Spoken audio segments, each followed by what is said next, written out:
On your own from the age of 15. Reckless, aggressive, and undisciplined. This is a rebellion, isn't it? I rebel.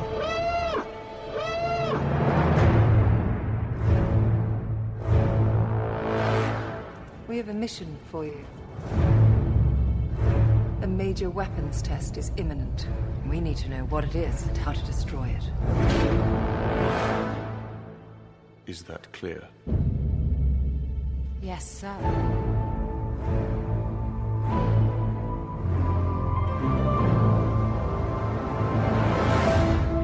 My Nerd World. And welcome to it. It is episode number 56 of the My Nerd World Star Wars podcast. I'm your host, Jon Justice. Took a week off. Wasn't my intention. I did the bonus podcast, but then, vacation occurred, and I didn't get a chance to get to the podcast as I had hoped. I'm glad, once again, however, that I waited, because we've got a number of really cool things to talk about in the podcast this week. I'll tell you what I found in downtown Disney that got me excited. I'm part of the club. Also, we have some new news as it relates to Rogue One. Stuff that's got me really excited based off of what looks to be a page from a book for the movie. We'll talk a bit about that. We got a trailer coming at Star Wars Celebration next week. I'll tell you what I hope that we get from that trailer. Episode 8 has wrapped to shooting. A little bit of commentary on that. Plus, it was my birthday on July 8th, and I waited several weeks to watch The Force Awakens again, which is what I did last night. And a couple things, once again, that I picked up on the umpteenth viewing of the film. Love that movie. Love that movie. Love that movie so much. But I want to talk a little bit about Rey as it relates to not just The Force Awakens, her isolation, but also what I hope to see in Episode 8. So let's get right to it. I traveled to Southern California. I was born and raised there to visit my dad for the 4th of July, and decided to go to downtown Disney. Not to go to Disneyland. We do that over the holiday season. There's a week between Christmas and Thanksgiving and Christmas, where the crowds really, really die down, and it's a great time to go to the park. Plus, it's all decorated for the holidays. Really looking forward to getting back there, though, and going to Launch Bay and seeing all the Star Wars additions that have been made to Disneyland. It really makes the happiest place on Earth even that much more happier for a guy like me. But we decided to go to downtown Disney. I wanted to do a little shopping, and I'm working on a project with my wife that hopefully I'll be able to share with you on a podcast, because I think some of you might be interested in what we're working on. But in the middle of doing some shopping, Melinda went to the Lego store.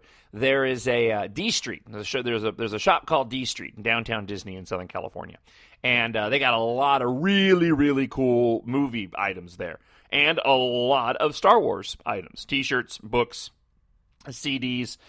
Just a really unique, cool shop, and stuff that you just don't find anywhere else.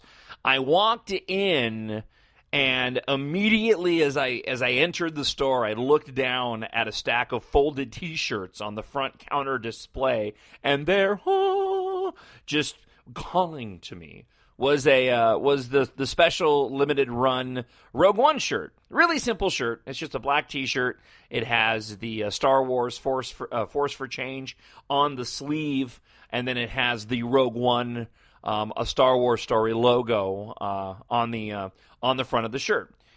Again, nothing special as T-shirts go, but as a Star Wars fan, and as somebody who waited 3 hours in line at last year's celebration in Anaheim for the first piece of Force Awakens merchandise, which was a Star Wars The Force Awakens T-shirt with the date on it and the logo, with also the Anaheim celebration and Force for Change on the sleeves. One of my favorite T-shirts. I wear it way too much. It was just awesome to be able to get my hands on the shirt, and I completely forgot about it. There's a couple of individuals who live in Southern California that I follow. Well, they actually do podcasts. The Making Star Wars, the .net guys live out there. And then another guy who I mention quite often, Manabyte, Jeremy Conrad on Twitter. He I know that, he lives out there, goes to Disneyland quite a bit as well, according to his Twitter feed. And I remember those individuals getting those shirts when they were first released, and I just completely forgot about it. So as a Star Wars fan, it was just a really cool find. And again, especially since I wasn't even going there thinking that I was going to get anything Rogue One related. Also, while I was in there, I picked up a couple of the Disney die casts. I got the First Order Special Forces tie and the X-Wing fighter. I have a couple of other ones of those. I have the regular standard First Order tie and Kylo Ren's command shuttle. But I really like how heavy, beefy the die cast Disney releases were for the Force Awakens. My only complaint on those is, and I've mentioned this before, but I really wish that they would put out new versions of the Kylo Ren command shuttle, because in the movie, the wings fold out.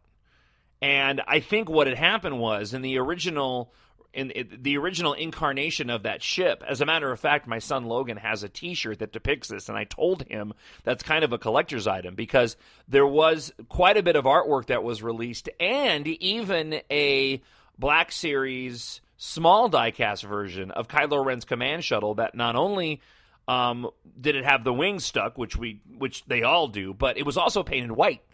It was white like the Tidarium shuttle was, and he has a T-shirt that has that white Kylo Ren command shuttle on it, and they even released that diecast white originally, and then re-released it in its proper color of black. But I really wish they would release one that actually had the wings that folded out, because I think the ship looks a lot cooler. And obviously the people making the film thought it did too, because I think the original plan was that those wings were going to stick straight up, because every single release of Kylo Ren's command shuttle has had the wings sticking straight up. Logan actually modified the white diecast, even though it's probably a collector's item because it's not the correct version. He actually modified it and spread the. He tweaked it, took the wings off, and made them actually fan out, which is pretty cool. So I just wanted to share that with you because, as a Star Wars fan, and as you are, when you don't have moments like that very often. You don't have moments of discovery where you go, oh, I haven't seen that yet. If you're a guy like me that looks at all this stuff online and goes to the collecting Reddit site to see if anything new has been released. So that was a cool little gift to myself for my birthday. We also got a gift this week with the release of this photograph from Jedi Biblioteca. They got their hands on another piece of this is obviously going to come out when the movie comes out, but it's just another piece of artwork with some text attached to it. The artwork isn't anything too different than what we've seen. It's basically a cartoon caricature, not highly detailed, of the TIE Striker, the double-bladed wing TIE fighter, which really has, it's interesting, the cockpit, and I'm looking forward to seeing this on the big screen, the cockpit of this TIE Striker Imperial ship is more of a tube than it is a ball. At least that's what it looks like. It reminds me of the TIE bomber and how, those two tubes were together with the typical cockpit glass in front. So I'm just looking at a photo of it right now. So it's got that. It's got the sandy background palm trees. You see an AT-ACT in the background. And then the silhouette of some other standard TIEs and X-Wing fighters. It's the text, however, that really has me excited that I wanted to share with you. It says this: the construction of the Death Star is taking place on a secluded world, the planet Scarif. Now let me stop here. So this is a brand new planet. We never heard of it before, Scarif. They do a description of the planet here. They give you a description. I'll share it with you in a moment. But what I find interesting is that there was a lot of talk, and MakingStarWars.net had this, that the troopers, we've seen some new troopers. There were some photos that were released on Instagram by one of the actors of the movie a long time ago, and it included the Death Trooper's helmet, and it also included what looked like a sort of a modified version of the Biker Scout helmet, but a different color, and then this other helmet, which was this sandy color. And it had kind of a larger metal piece on the front, very distinctive, something we hadn't seen in Star Wars before. The rumor surrounding that was that these were Scarab troopers. That was the rumor originally. I wonder if they were actually Scarif for the name of the planet. They have subsequently been renamed shore troopers because apparently they are involved on the beachhead in some way, shape, or form, which makes sense. We have snow troopers, we have storm troopers, right? We have flame troopers. It makes sense to call them a shore trooper. But I wonder if that original Scarab trooper title was actually Scarif as the name of this planet. So let's get to more of these details. This would be a beautiful tropical paradise were it not for the major Imperial military installation. Now, this has been the speculation for a while, is this planet is where some major Empire military stuff's going on, to be real basic about it. And we've seen in the trailer the AT-ACTs walking towards our protagonists in the film, the rebels, the main actors of the movie, who are running towards these as they're being fired upon. Okay. Huge tracts of land were excavated to build ships and supply the Death Star. And in orbit overhead is an enormous docking station to maintain multiple Imperial Star destroyers. The world is enveloped in impenetrable deflector shields and is heavily defended. So this is one of these blurbs, if you will, that actually has me more excited than most of what we've seen so far next to the teaser trailer. The idea of an enormous docking station with multiple Imperial Star Destroyers above this planet, the huge tracts of land excavated. I hear there are some rumors that this planet doesn't survive the movie, and maybe this has something to do with it. Maybe they destabilize the planet by digging out so much of the land of the planet. This was on, again, MakingStarWars.net. But what I like about it is you've got a couple of different scenarios that could play out. You have a world that has deflector shields heavily defended. Obviously, our rebels trying to get the Death Star plans make it onto this planet. We've seen it in the trailer. So they have to get on somehow and get past these deflector shields. You have the possibility of a major space battle taking place around this enormous docking station with these Imperial Star Destroyers. With this movie, it has a bit of an issue because you can't blow up the Death Star, right? Because that happens in Episode 4. So what's the big climax of the film apart from these individuals, these rebels, stealing the Death Star plans? Well, perhaps it's the rebellion taking out this massive docking station. Perhaps the Star Destroyer with Darth Vader on it that goes out to track where the plans were beamed to on the Tantive 4 with Princess Leia is a part of this enormous docking station and is able to get away before it's blown up by the rebels. Hence the Darth Vader line, there'll be no one to stop us this time. I like the idea without having seen any more footage of the movie in my mind's eye, looking and imagining what this might look like. And again, just adding to that which we know, which isn't a whole lot. There's a lot of really interesting, a lot of potential, I'll say. There's a lot of potential here to do some really, really cool stuff.